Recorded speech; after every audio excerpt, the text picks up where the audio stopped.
Hi అండి, welcome to అమ్మా channel. ఈరోజు ఒక విషయం మీద మాట్లాడుకుందామా. చాలామందికి థైరాయిడ్ సమస్యలు చాలా ఎక్కువగా ఉన్నాయి. వాటిని మెడిసిన్తోనే కాకుండా ఈజీగా మనం తగ్గించుకోవచ్చు.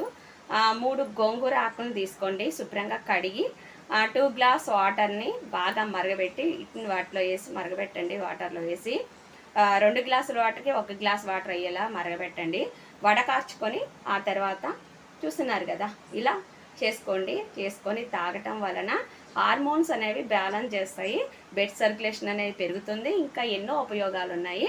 మరి డైలీ గోంగూరతోటి ఎంతో మంచి ఉపయోగాలు ఉన్న థైరాయిడ్ని తగ్గించుకోవచ్చు మనం. థైరాయిడ్ని ఈజీగా తీసివేయకండి. ఎక్సర్సైజ్ కంపల్సరీ చేయాలా. చూస్తున్నారు కదా, ఈ వాటర్ని డైలీ తాగటం వల్ల మంచి ఉపయోగాలు ఉన్నాయి. మీకు ఈ వీడియో నచ్చితే ఒక లైక్ చేయండి. మన ఛానల్ సబ్స్క్రైబ్ చేసుకోండి.